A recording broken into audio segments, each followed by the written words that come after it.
511 Saya Sindu Mahendra, Gading Perdana, NIM 2019-51170. Saya Lilis Khairunisa, NIM 2019-51176. Saya Rafiq Ibrahim, NIM 2019-51179. Saya Arga Maulana Ilham, NIM 2019-51197. Saya Dudi Andrianto, NIM 2019-51198. Saya akan menjelaskan apa itu tipe data card. Tipe data card digunakan untuk menampung satu digit karakter, entah itu berapa huruf maupun angka. Variabel yang didefinisikan untuk menampung tipe data card ini membutuhkan 1 byte memori. Secara teknis, card ini dikodekan dari Carset ASCII. Jangkauannya 0 sampai 255 dan ukuran memorinya 1 byte sama dengan 8 bit. Cara penulisan tipe data card ini, card nama variabel sama dengan isi.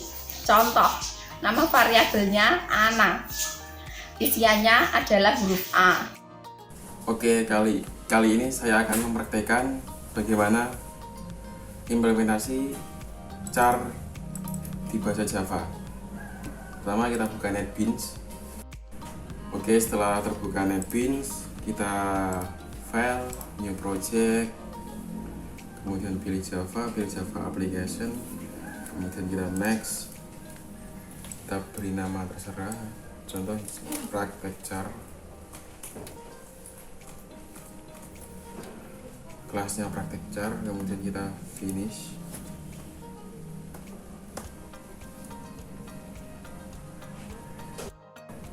Oke, maka kan muncul tampilan seperti ini ya. Kita hapus saja komentarnya yang tidak penting. Kita hapus komentarnya. Kita hapus. Langsung saja. Prakteknya berada di public class void ini ya. Maksudnya ini. Langsung kita ketikkan char sama dengan contoh harga, kemudian jangan lupa titik koma. Harga ini nanti nilainya diberi apa, pakainya petik 1, contoh A, seperti ini. Setelah itu kita buat outputannya, print system out print buka kurung tutup harga itu tadi. Oke, seperti ini. Langsung saja di save.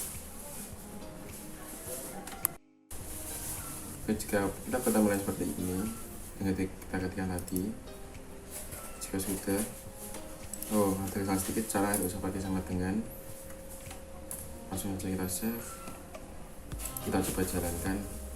Ya, maka kan muncul output A, huruf A ini. Ya. Sekian implementasi tipe data char pada bahasa Java. Terima kasih. Pengertian Johnson. Johnson adalah akronim dari JavaScript Objek Nasional, yaitu sebuah format bahasa pemrograman yang meringan, mudah ditulis, dan dibaca oleh manusia. Johnson dirancang berdasarkan bahasa pemrograman JavaScript standar ECMA 262 edisi ketiga. Bahasa pemrograman Johnson tidak bergantung pada bahasa pemrograman apapun. 2. Stil bahasa pemrograman ini menyerupai keluarga bahasa pemrograman C, di antaranya C++, C++, Java, JavaScript, Perl, dan lain-lain. Karena itu menjadikan sebagai bahasa pertukaran data yang ideal.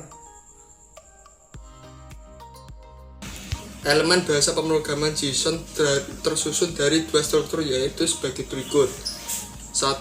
Kumpulan pasangan nama atau nilai. Pada bahasa pemrograman lain, pasangan nama atau nilai ini biasa disebut sebagai objek. atau objek, record atau rekaman, struct atau struktur, dictionary atau kamus, hash table atau table hash, key list atau daftar kunci, dan associative array. 2. Daftar nilai terurutkan, an ordered list of value. Pada bahasa pemrograman lain, ordered list of value ini biasa disebut juga sebagai array atau lari. Struktur data-data tersebut sebagai struktur data universal karena ada dasarnya semua bahasa pemrograman yang klasik maupun modern mendukung struktur baik dalam format yang sama ataupun berbeda. Berdasarkan struktur data ini, maka format data mudah dipertukarkan dengan bahasa-bahasa pemrograman yang lain. Selanjutnya adalah fungsinya.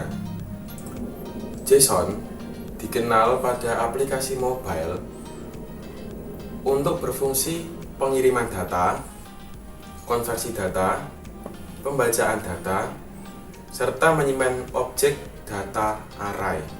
Namun, bahasa pemrograman ini lebih dikenal sebagai media pertukaran data antar website.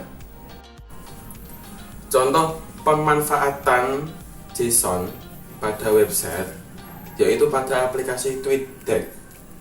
Twitter menerbitkan aplikasi desktop atau third party yang memanfaatkan Facebook API dan Twitter API. Data-data yang dikirimkan kepada aplikasi desktop tersebut dalam format JSON. Jadi, JSON itu struktur data. Kelebihan JSON pertama, kecepatan parsing, yaitu pengenalan bagian terkecil dari suatu dokumen XML atau JSON. Kecepatan parsing pada JSON lebih cepat daripada XML. Kedua, menyimpan data dalam bentuk array sehingga transfer data menjadi lebih mudah.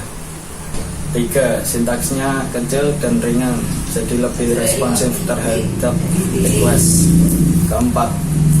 Unggul dalam penanganan API, baik untuk aplikasi berbasis web ataupun desktop. 5.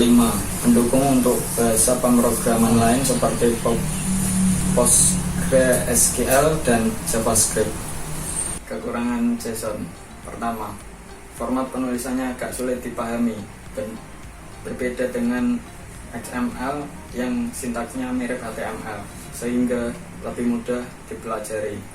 Kedua, bahasa notasi JavaScript ini lebih rentan terhadap serangan atau hacking, terutama pada website yang belum terpercaya. Ketiga, tidak ada penanganan error pada request. Setelah membahas dan memahami tentang JSON dan XML, sekarang kita akan membandingkan antara keduanya. Adapun perbedaan dari keduanya, JSON mendukung array, mendukung pembuatan objek, sintak pendek, dapat terpadu dengan AJAX, akses data cepat. XML tidak mendukung array, tag dibuat manual atau dideklarasikan oleh programmer, ukuran data besar, harus menggunakan XML DOM jika ingin mematahkan teks atau data, dapat terpadu dengan AJAX. Dari hasil yang didapat di atas, dapat kita simpulkan bahwa JSON lebih unggul dari XML itu sendiri. Apakah JSON lebih baik? Bila menggunakan JSON, yang dibutuhkan adalah JavaScript dan DOM HTML, sehingga berkas yang dibuat ukurannya lebih ringan. Sebagai programmer, menilai JavaScript sebagai solusi yang lebih praktis karena lebih memilih menggunakan JSON. Selain itu juga karena fungsinya sebagai alat pertukaran data antar website yang sintaknya lebih ringan, hal tersebut menyebabkan proses parsing dan loading transfer data menjadi lebih cepat. Terima kasih. Sekian video tentang penjelasan tipe data char dan struktur data JSON dari kelompok kami. Apabila ada kesalahan mohon dimaafkan, dan semoga video ini bermanfaat bagi kita semua. Terima kasih.